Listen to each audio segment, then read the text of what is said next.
Principios de abril de 1945, en un aeródromo de la Alemania nazi ocupada. Detrás del frente, George Stevens y su equipo de cámaras capturan imágenes de aviones alemanes mayormente intactos, ahora en manos estadounidenses. Durante los últimos 10 meses, el director de Hollywood, Stevens, ha estado filmando por encargo de la cúpula militar estadounidense en Europa. Lo distintivo de su trabajo es el uso de película en color de 16 milímetros.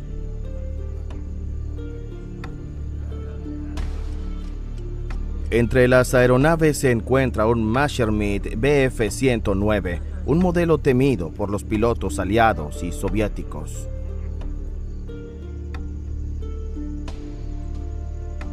La Luftwaffe alemana no pudo detener a los aliados en el cruce del Rin. El resultado de la guerra en el oeste estaba sellado desde hacía tiempo. Stevens y su equipo fueron testigos del ocaso del régimen nazi.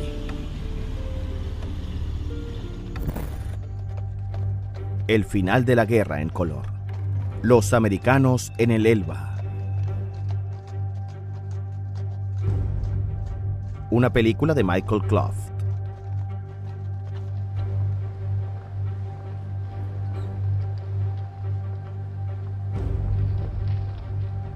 En Bad Windangen, Stevens y su equipo filmaron escenas tranquilas. Esta histórica ciudad balneario se había librado de la devastación de la guerra. Era ahora el cuartel general del general estadounidense Omar Bradley y su Estado Mayor, planeando un avance hacia el río Elba. El gobierno militar estadounidense impuso severas restricciones a los civiles, un toque de queda de 7 a 7 y límites de movimiento dentro de un radio de 6 kilómetros de la ciudad. Todos los miembros de la Wehrmacht, las Waffen-SS y las Volkssturm debían registrarse en la oficina del comandante estadounidense. El transporte público y privado fue prohibido, al igual que cualquier tipo de comunicación no censurada, como radio y también el periódico.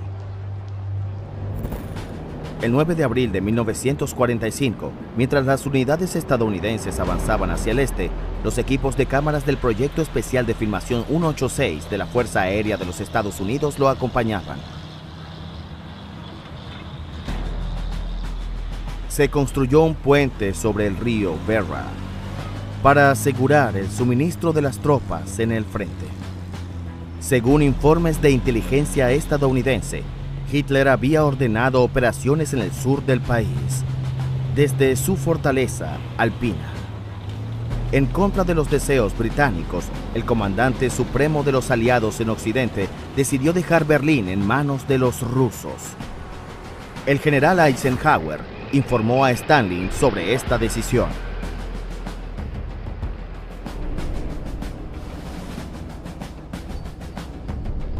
Cualquier obstáculo fue rápidamente eliminado. Quienes se interponían en el camino de los americanos pagaban el precio.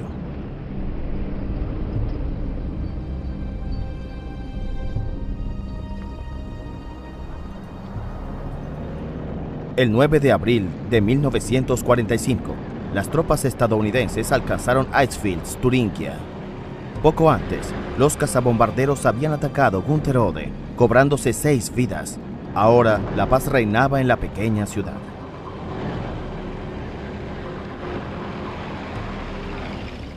No todos los lugares se rinden sin luchar. Las órdenes de resistir desde Berlín seguían siendo obedecidas.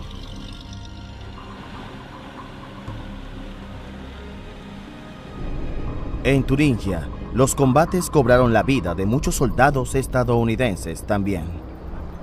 A camarógrafos se les prohibió filmar a soldados muertos.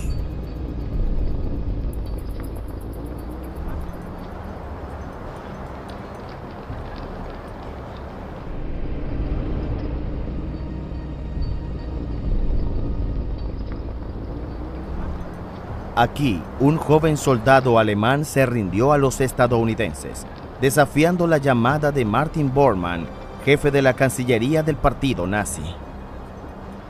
Cualquiera que abandone su distrito sin permiso del Führer y no luche hasta el final es escoria y será tratado como desertor.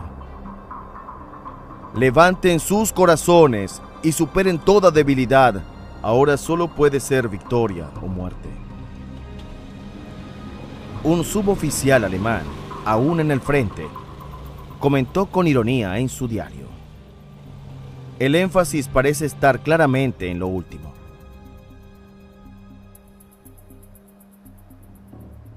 El 9 de abril de 1945, otro camarógrafo del Special Film Project 186 filmó a las tropas estadounidenses reconociendo la situación. Según un informe de inteligencia aliado del día anterior, esto era lo que decía: es evidente que el enemigo no tiene fuerzas suficientes en Occidente para frenar nuestro avance.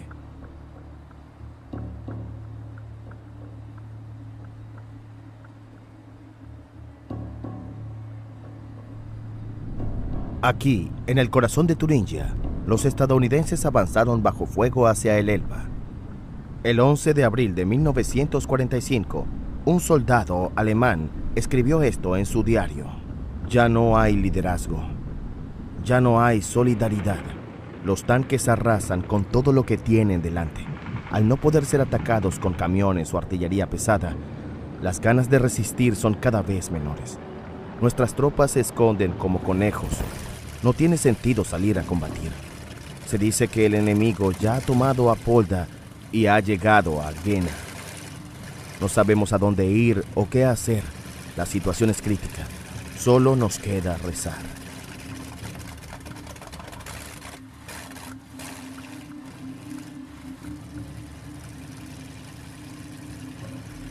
Cualquier resistencia de los alemanes era rápidamente derrotada por la artillería americana. Los americanos marchaban ya por las ciudades derruidas próximas al Elba.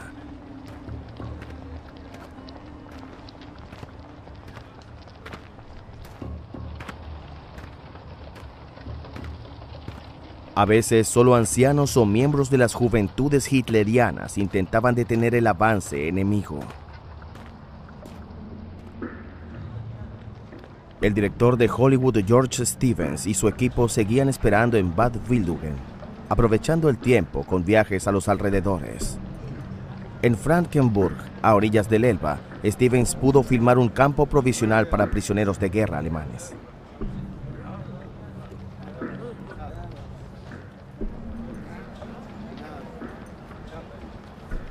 Los estadounidenses se vieron desbordados al tener que alimentar continuamente a cientos de miles de tropas alemanas rendidas. Solo pudieron reunir raciones básicas para sus prisioneros, quienes tuvieron que acampar a la intemperie por falta de refugios adecuados.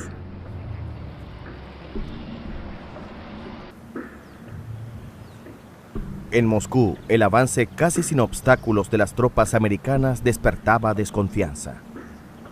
Stalin sospechaba que los alemanes se rendían en masa para defender Berlín con sus mejores tropas. El escritor soviético Ilya Ehrenburg comentó que los alemanes capitulan con tenacidad fanática. Los americanos, según él, los estaban derrotando con cámaras, sugiriendo que en esta guerra eran más observadores que combatientes. Algunos soldados fueron muy duros con los soldados enemigos. Un oficial alemán escribió en su diario: cada vez hay más signos de desintegración y desesperación, pero no podemos llegar justo al final y pasar el resto de nuestras vidas lamentando no haber resistido. En la Cancillería del Reich están más convencidos de la victoria que nosotros.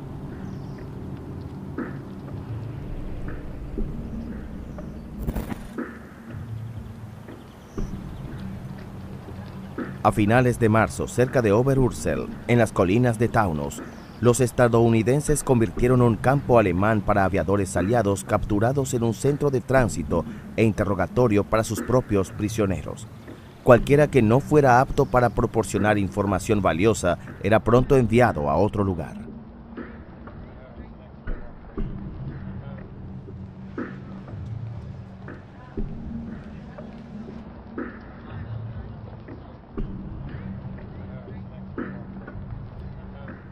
Detrás de la mayoría de los soldados alemanes había años de guerra, enfrentándose a la muerte a diario. Habían visto morir a sus camaradas y habían matado a tropas enemigas y civiles. El sistema por el que habían luchado se derrumbaba, sin preparación para la derrota militar. Sus comandantes solo habían hablado de una victoria final.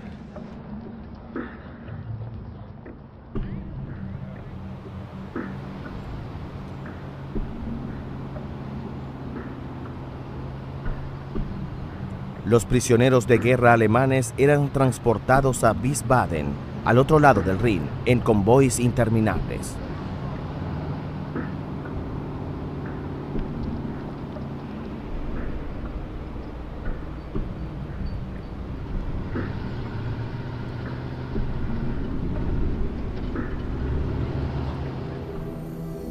La milla de oro en Remagen mostraba vastas zonas cercanas con alambre de espino. En los campos de las praderas del Rin, como se les conocía, las condiciones de alimentación e higiene eran catastróficas. Sin alojamiento, los prisioneros vivían a la intemperie en agujeros excavados en el suelo. Según informes estadounidenses, al final, unos 170.000 prisioneros fueron asignados al campo de Remagen. El 15 de abril de 1945, un oficial alemán en un campo de prisioneros de guerra escribió en su diario: «He vuelto a pasar la noche a la intemperie. Hacía bastante frío, hay poca agua para beber y muchos se pelean por ella. Defecar es un problema, no está organizado. Los hombres lo hacen donde quieren. Se cavaron fosas rectangulares, pero los bordes pronto se mancharon. Así que la gente empezó a defecar cada vez más lejos y al final, a lo largo de la alambrada. De todos modos, los soldados estaban debilitados y las enfermedades hacían estragos. Solo en la milla de oro murieron unos 1.200 prisioneros por gastroenteritis, desnutrición o agotamiento. En Wiesbaden, a mediados de abril del 45, los americanos se establecieron como los nuevos amos de la ciudad desde el 21 de marzo. El comandante militar coronel Sierenberg había puesto fin a todas las operaciones de combate, salvando así a la ciudad de una mayor destrucción. Un camarógrafo de Special Film Project 186 mostró especial interés en la situación de los niños y adolescentes de la ciudad. Muchos habían crecido sin padre y ahora, si sus padres habían sobrevivido, podrían ser detenidos como prisioneros de la guerra. En Wiesbaden, la gente celebraba el fin de los bombarderos nocturnos sobre la ciudad, enfocándose en organizar lo básico para sobrevivir. Para los niños, las ruinas eran terrenos de aventuras. El final de la guerra había derribado viejos tabúes, permitiendo que los jóvenes recuperaran su infancia.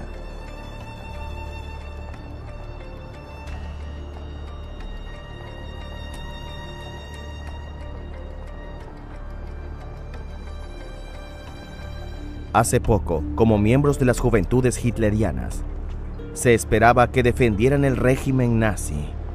Ahora podrían ser niños una vez más.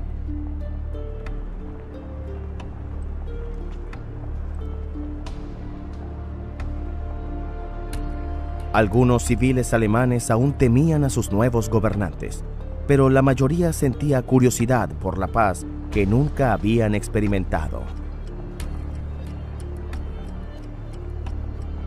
Los vencedores trajeron no solo chicles y cigarrillos, sino también la esperanza de una vida normal.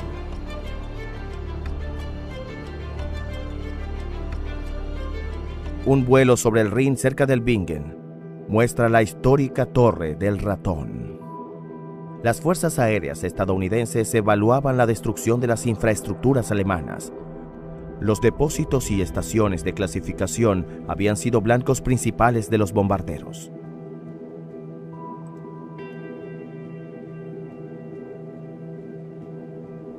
Los alemanes habían volado todos los puentes de carretera y ferrocarril sobre el Rin en Wiesbaden y Maguncia. por lo que hubo que construir enormes pontones para sustituirlos.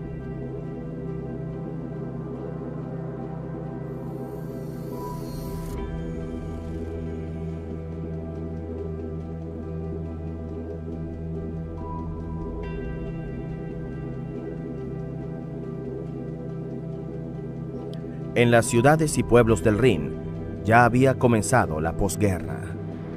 Sin embargo, más al este, los estadounidenses seguían luchando para llegar al Elba. En los alrededores de Freiburg an der Unstrut, las unidades de las SS, formadas en su mayoría por guardias de los campos de subconcentración abandonados, opusieron una resistencia mucho más fanática que los soldados de la Wehrmacht, desesperadamente sobrecargados.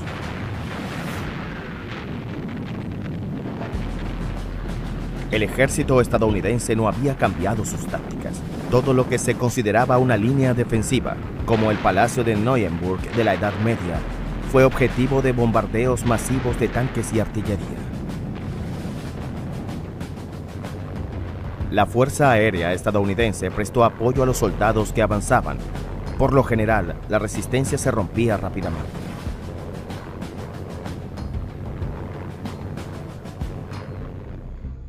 Parece que una caminata de refugiados ha llegado a este pueblo.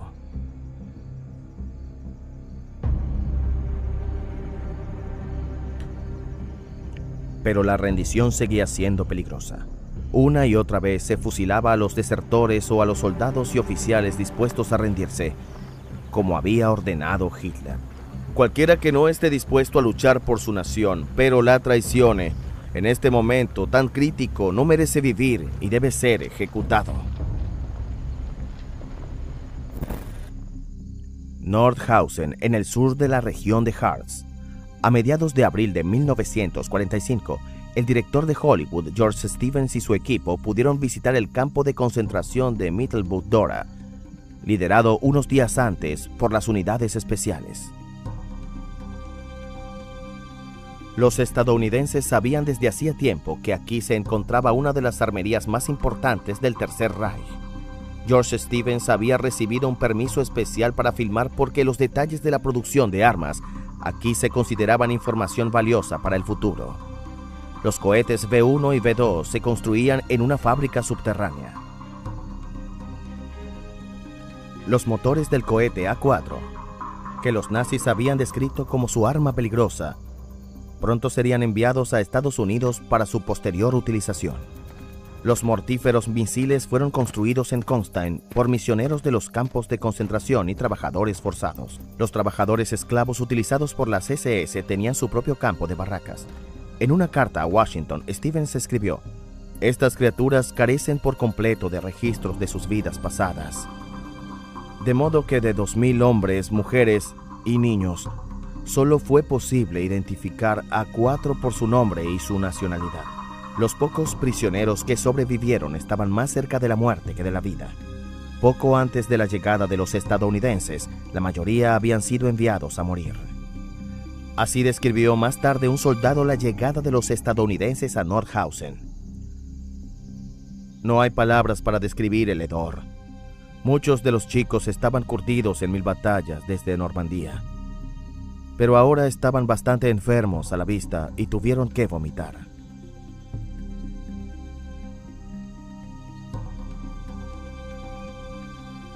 La mayoría de mis compañeros no tenían ninguna razón personal para luchar contra los alemanes.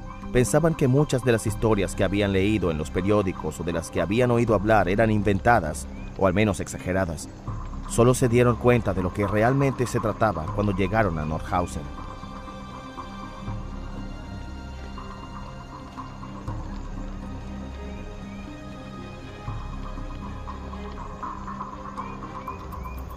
Los trabajadores forzados de los países ocupados por los alemanes se dirigían hacia el oeste. Este camión transportaba a prisioneros de guerra franceses internados tras la derrota de su país por Alemania en 1940.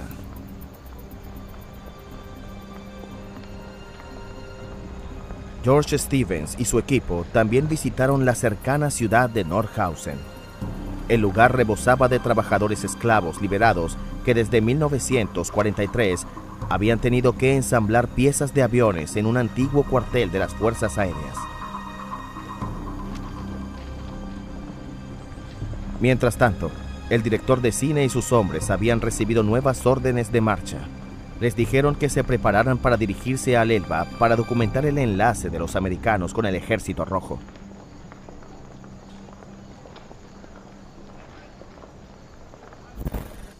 El 16 de abril de 1945, un equipo de cámaras del Special Film Project 186 llega al campo de concentración de Buchenwald, cerca de Weimar. Sobre las puertas están escritas las palabras: bien o mal, mi patria.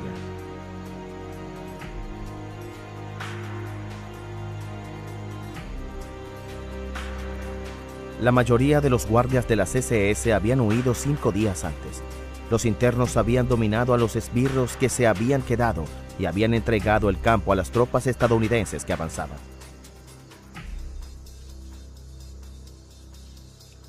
Buchenwald está a menos de 10 kilómetros del centro de Weimar, la ciudad de los poetas y pensadores. Creado en 1937, el campo de concentración fue uno de los mayores del Reich alemán.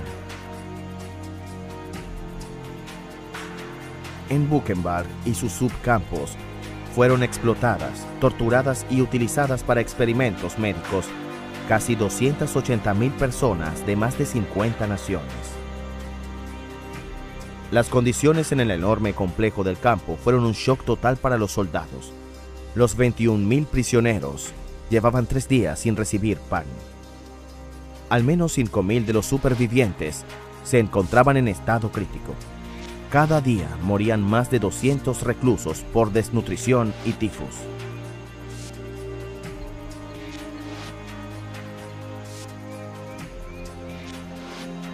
En total, 56.000 personas no sobrevivieron al horror de Buchenwald. Así describió Buchenwald el periodista estadounidense Edward R. Murrow en un reportaje radiofónico. Cuando bajé al final de los barracones, se oyeron aplausos de los hombres demasiado débiles para levantarse de la cama. Sonaban como las palmas de los bebés. Estaban tan débiles. No tengo palabras para casi nada. Los muertos abundan en la guerra, pero los muertos vivientes en un campo. El campo alrededor era agradable a la vista, y los alemanes estaban bien alimentados y bien vestidos. El 16 de abril de 1945, 1.000 ciudadanos de la cercana ciudad de Weimar fueron obligados a visitar el campo. El general estadounidense al mando había decidido que la población debía enfrentarse a la magnitud de las atrocidades.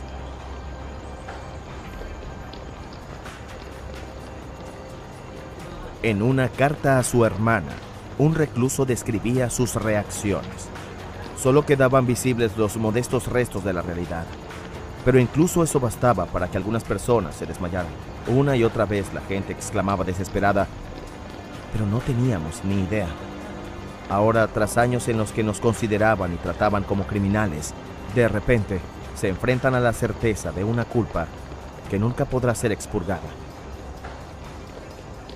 En un informe interno, el general estadounidense Eric F. Wood dudaba del efecto educativo de la operación. Durante la visita, muchos ciudadanos tuvieron la desfachatez de afirmar que nunca habían oído hablar de este campo, aunque habían estado muy cerca.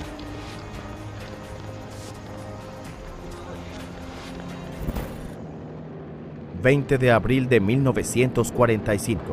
el día del cumpleaños de Hitler... un equipo de cámaras del Special Film Project 186... filmó tanques americanos de camino a Leipzig.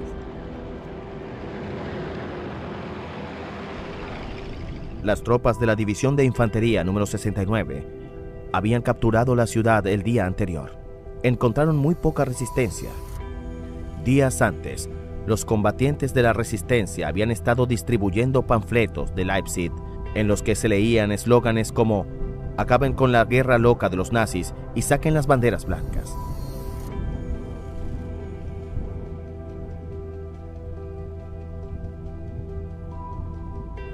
En el ayuntamiento, el equipo de cámaras filmó una escena espantosa. Un pez gordo nazi yacía junto al retrato de Hitler. Al parecer había optado por el suicidio para evitar la vergüenza de la capitulación.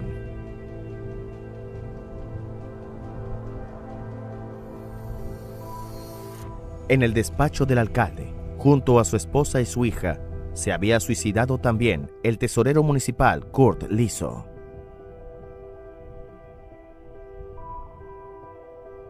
Tal día como hoy, 20 de abril, una mujer del sur de Alemania escribió en su diario: El cumpleaños de Hitler. Escuchando voluntariamente por primera vez un discurso de Goebbels, me pregunté si era ya locura o simplemente astucia, si estaba jugando a sangre fría un doble papel. Los dirigentes del partido se suicidan porque más de la mitad de la Alemania nazi está ocupada. El frente oriental está cada día más cerca.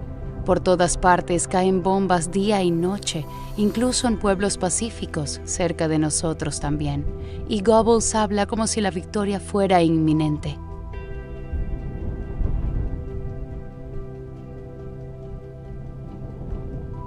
El centro de Leipzig estaba en ruinas. Una cámara de las fuerzas aéreas documentó meticulosamente los daños.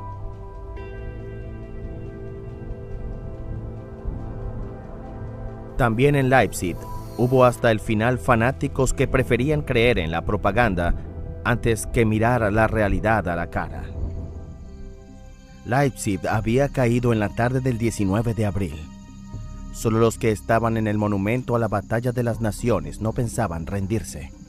El comandante militar de la ciudad y unos 300 soldados y miembros de la milicia nacional y de las juventudes hitlerianas estaban atrincherados en el interior. El coronel von Ponset seguía creyendo en la victoria final. Repelió varios ataques estadounidenses en los que murieron y resultaron heridos los defensores.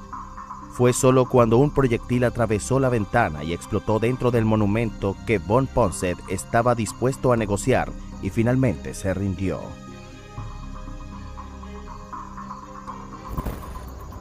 A las afueras de Leipzig, prisioneros de guerra liberados británicos y franceses posan para la cámara.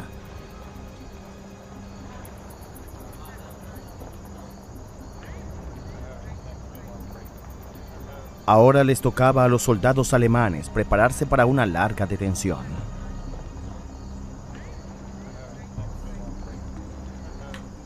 Todo el que podía intentaba pasar detrás de las líneas americanas y rendirse allí. Bajo ningún concepto querían caer en manos del Ejército Rojo. Muchas de las tropas habían resistido durante semanas en posiciones en el Elba y el Oder. Solo eslóganes como «Victoria o Siberia» les habían motivado a resistir para salvar lo salvable. El avance estadounidense había facilitado entonces que la mayoría depusiera las armas.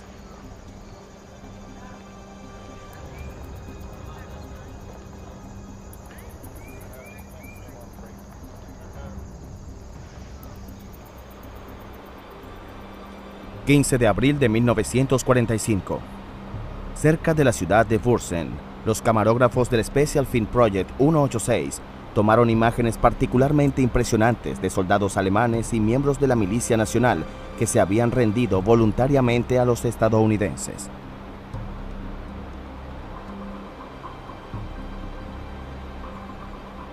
A lo largo de la orilla oeste del Mulde, los americanos habían detenido su avance y tomado posiciones. Así lo habían acordado con el Ejército Rojo, que se acercaba al Elba desde el este. Las unidades de la Wehrmacht que intentaban abrirse paso hacia el oeste se encontraron en tierra de nadie entre los frentes.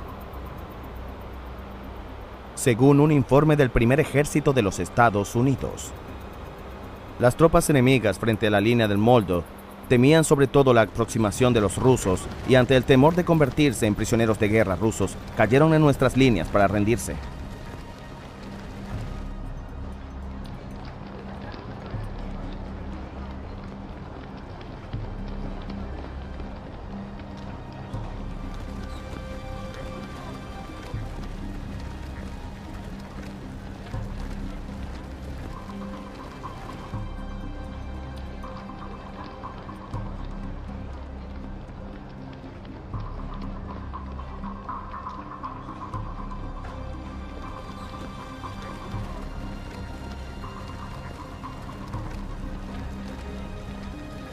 En poco tiempo, decenas de miles de soldados alemanes se convirtieron en prisioneros de guerra estadounidenses solo en esta sección de la línea Mulde.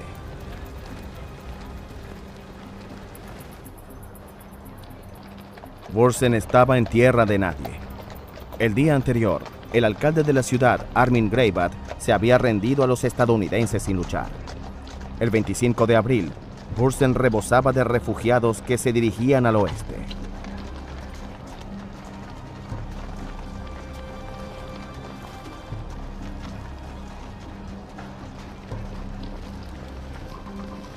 Residentes y trabajadores esclavos liberados fueron filmados saqueando los almacenes de la estación. Una mujer joven señaló: En un instante se desató una asquerosa lucha por la comida. La ciudad es una absoluta Babilonia, una mezcla de personajes indescriptibles. Y los alemanes no son los mejores. Parece que aquí nunca habrá paz ni calma. Lo que más ayuda es escribir algo cada día. Es una actividad en la que puedes refugiarte para contrarrestar la irrealidad de estos días con pequeñas realidades que te resulten familiares.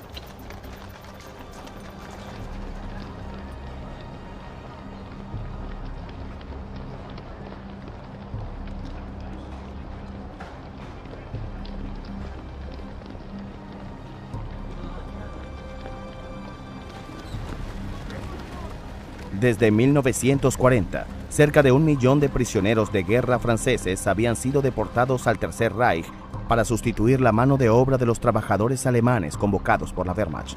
Esta mano de obra esclava francesa era especialmente indispensable en la agricultura para mantener el suministro de alimentos de Alemania. Por regla general, estos trabajadores forzados recibían raciones escasas que no contenían las calorías que normalmente necesita un trabajador.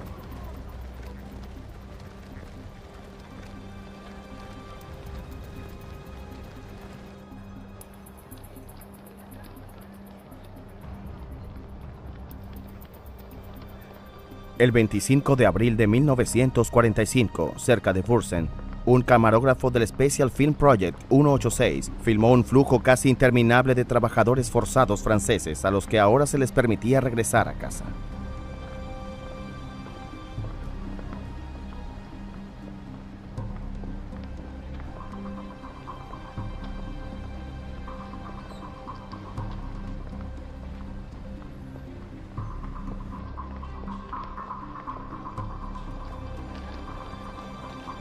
También se veían numerosos carros tirados por caballos con civiles alemanes que se dirigían hacia el oeste.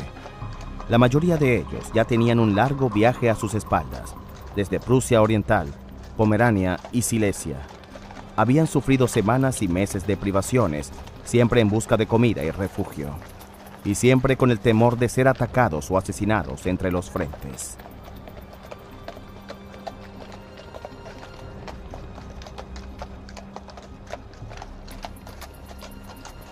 Para estas personas, su destino final y todo su futuro eran aún inciertos.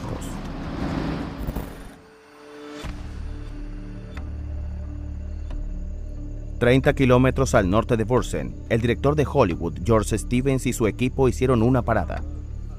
En Düben, en la ruta nacional 2 hacia Berlín, la división de infantería número 104 había tomado posiciones y en primer lugar estaba haciendo limpieza.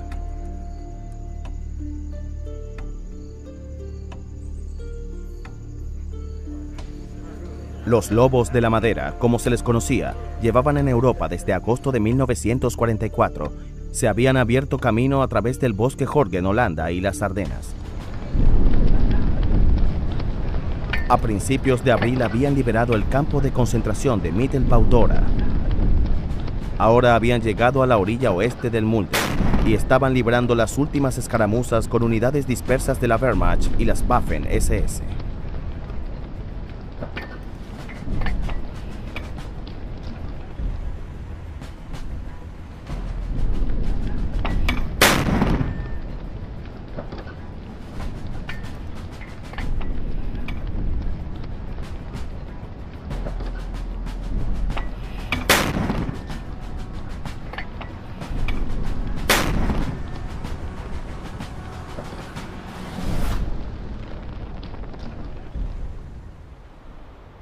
También aquí, el 25 de abril de 1945, la guerra había terminado. Un gran número de soldados alemanes huyeron a través del Molde. En su sección del frente, los estadounidenses recurrieron a métodos poco convencionales para intentar hacer frente a la situación. Lanzaron octavillas sobre las tropas en fuga, pidiéndoles que formaran grupos de 500 hombres cada uno y que aparecieran en la orilla oriental del río a intervalos de media hora. Naturalmente, con las armas descargadas. De este modo, en los 4 días siguientes, más de 16.000 soldados alemanes se pusieron a salvo como prisioneros de los lobos de la madera. George Stevens aún no sabía que los británicos y los estadounidenses habían decidido detener su avance sobre Berlín. Deseaba desesperadamente filmar la desaparición del régimen nazi junto a las tropas estadounidenses en la capital de Hitler. En cambio, tuvo que conformarse con experimentar el fin de la belicosidad alemana en una pequeña ciudad en medio de Alemania.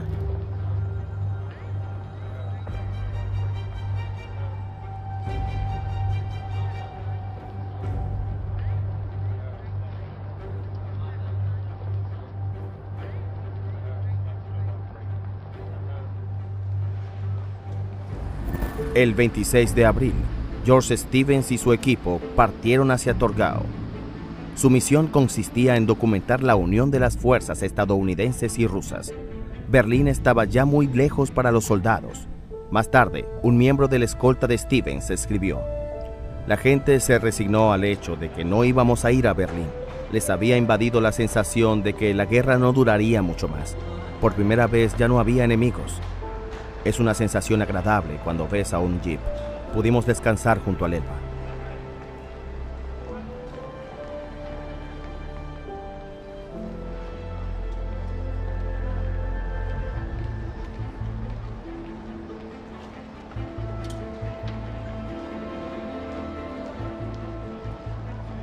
El primer soldado del Ejército Rojo que encontraron les recibió con una sonrisa y la palabra capitalistas. Luego se señaló a sí mismo y dijo: comunista.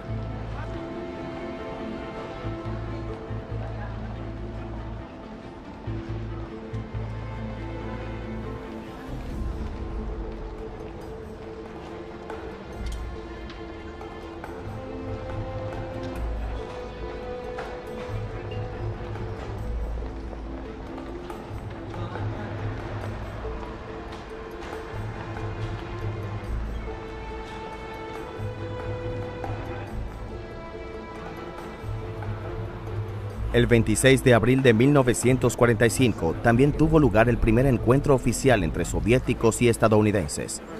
Se había organizado para que tuviera lugar en el puente del Elba, en Torgau, y fue filmado por un equipo de cámaras del Special Film Project 186.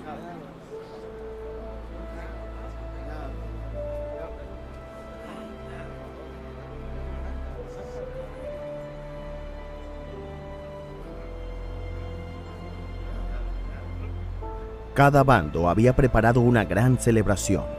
Las fotos iban a dar la vuelta al mundo.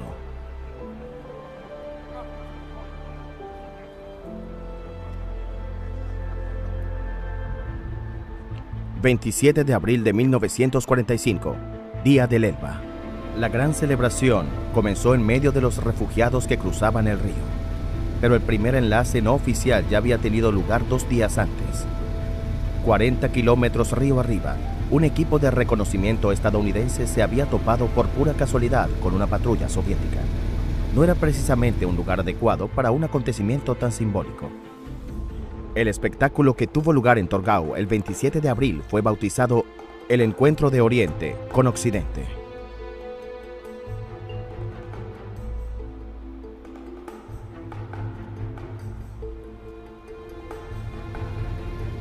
También se había invitado a representantes aliados de Gran Bretaña y Francia.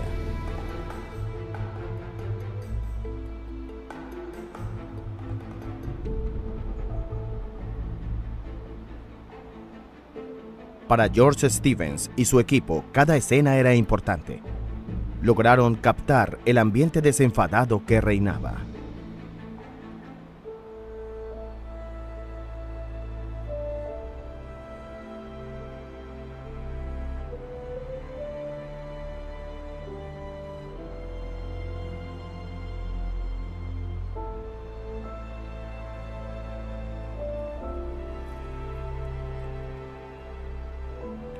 También asistieron equipos de cámaras y fotógrafos soviéticos. Los rusos se interesaron mucho por el equipo que llevaban los estadounidenses.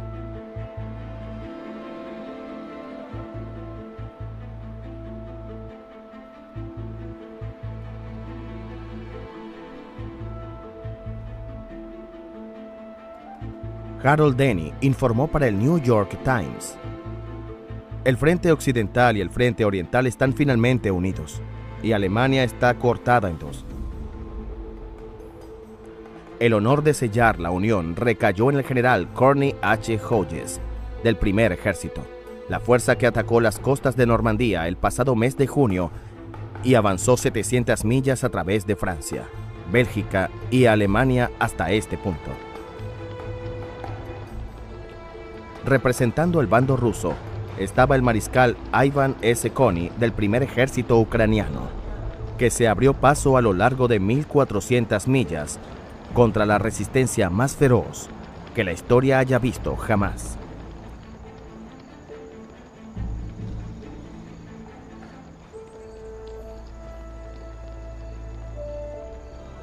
El espectáculo de Torgau fue un acontecimiento para todo el mundo.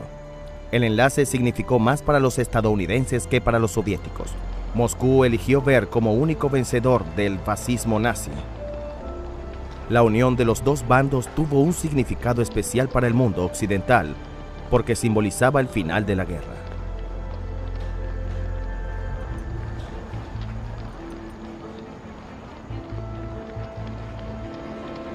Apenas 2 semanas antes, el presidente estadounidense Franklin D. Roosevelt había muerto repentinamente. Para los dirigentes nazis en Berlín, esto ofrecía un rayo de esperanza de que la alianza de Estados Unidos con Stalin pudiera fracturarse. Pero Torgau demostró exactamente lo contrario.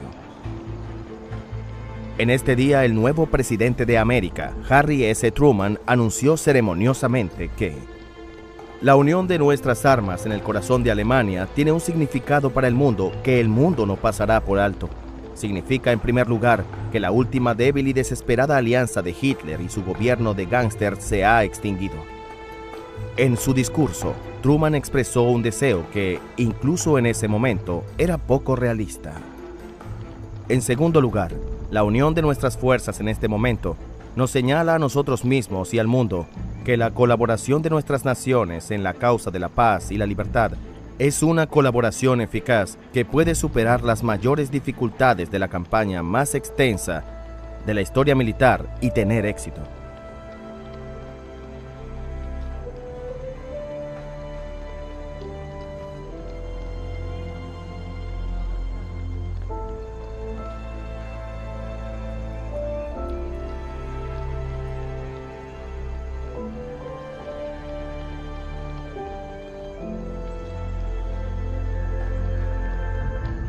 En su artículo para el New York Times, Harold Denny se mostró de acuerdo con el presidente. El espíritu con el que se reunieron las tropas americanas y rusas y sus respectivos comandantes fue digno de la gran ocasión. Los rusos nos recibieron con generosa hospitalidad y nuestros hombres respondieron en consecuencia. Desde el momento en el que un puesto avanzado de los rusos recogió a la primera patrulla americana, hubo una celebración casi continua. Los rusos organizaron banquetes de comida y vodka y los norteamericanos trajeron coñac y champán, bebidas que habían liberado de los depósitos del ejército alemán. Y luego hubo brindis y cánticos y expresiones de esperanza por un futuro en el que norteamericanos, rusos y británicos estarían juntos por una paz duradera.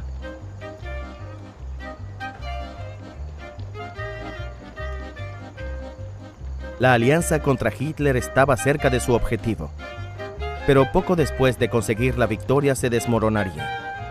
El 27 de abril de 1945, 3 días antes de que el dictador alemán se suicidara y 11 días antes de la redención incondicional de Alemania, comenzó la era de posguerra en la política internacional.